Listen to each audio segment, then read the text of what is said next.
Welcome back to the Angel Scrolls, your bridge to heaven. Before I get into the content of Danny's video, I'd like to explain its relationship to what I've learned through my research, combined with some of my personal receivals with the angels. If Danny starts talking, I might pause in between a little bit so that I can translate it later, because he might have something to say about what I'm talking about as well.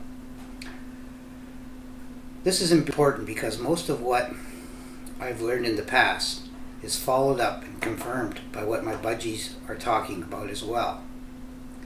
I swear to you that I've not taught them to say any of these things in their videos. What they speak of comes from their own minds and their own heavenly source as they channel the spiritual world. The quantum world, which is intertwined with the spiritual world, is quite incredible. And mainstream science only knows a fraction of what really goes on in it. For instance, the human body consists of atoms and even smaller particles such as quarks, gluons, electrons, and neutrinos.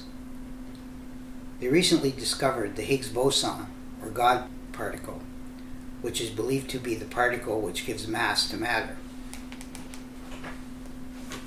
When it comes to DNA, scientists do have a basic understanding of how it works chemically, but they're only beginning to understand the processes that take place and how they interact with genes. We know that a human's DNA is about 99% the same as other humans. We also know that humans have a large percentage of the same DNA as monkeys, dogs, cats, mice, and even plants like bananas. So if we think of DNA as a record of humans' evolution, we know that humans have an evolutionary connection to all species of animals and plants physically.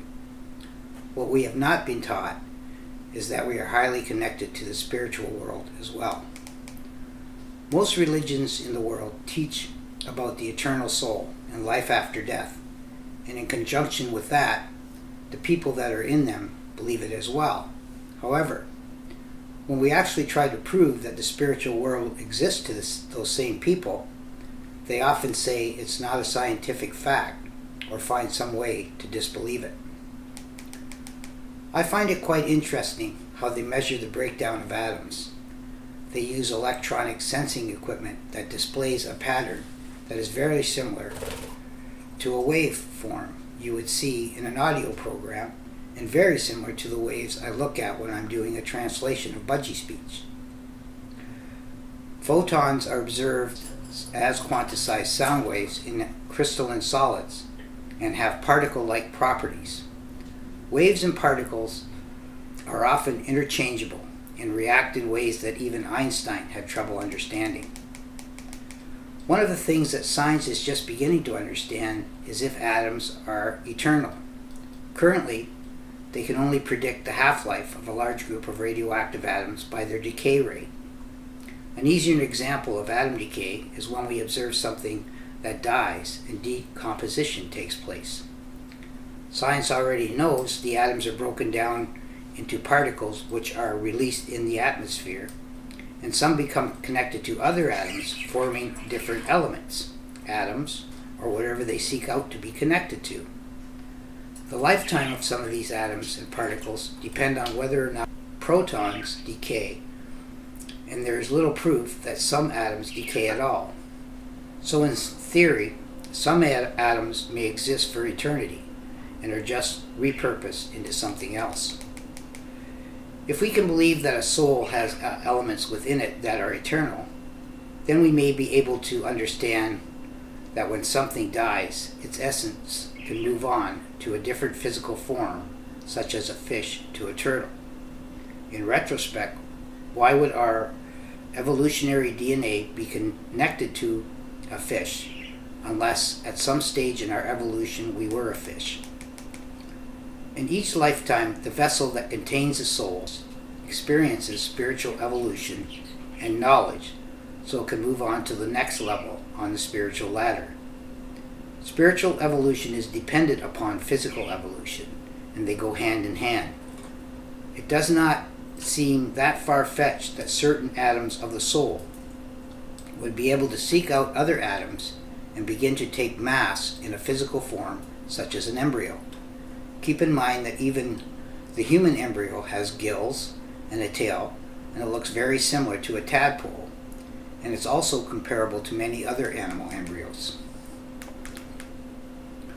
So when Danny says we look higher when we want to evolve, he really is saying that our natural instinct should be to want to move up on the spiritual ladder of evolution. This journey has many different and varying choices, and it will ultimately lead to only one place, and that place is with God. This is only a small portion of what we'll be proving. The angels have chosen this time to provide us with all the answers, and you'll be able to witness these events as they unfold. Now for the video. It is a short one of Danny and Linda.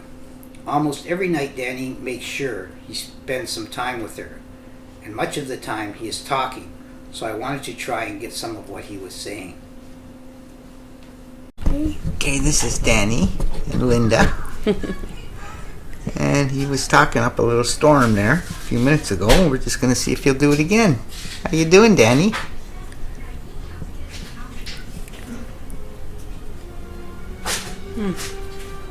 Cleaning time.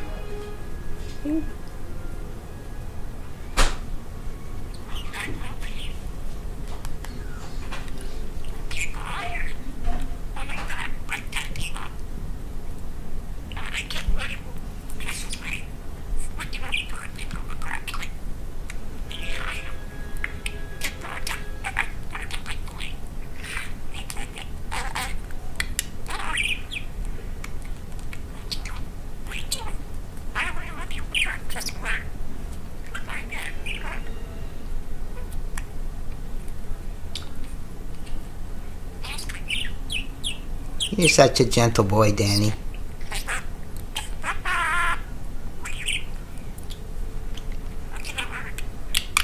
You love Linda, eh? Of course, yeah. That's I think what he said. I love you too, Danny. Yeah.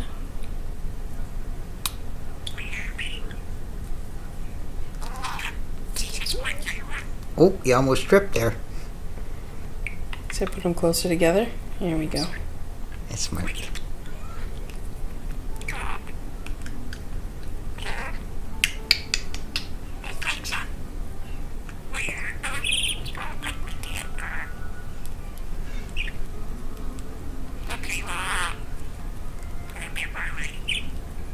Oh, you can hear Kayla's TV on in the background, eh? Oh, nice laugh. Yeah. I love that laugh of yours, Danny. You got something on your foot? What's the matter? Oops. You almost fell.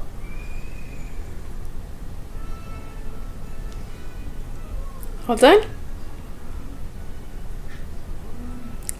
That was pretty amazing, Danny.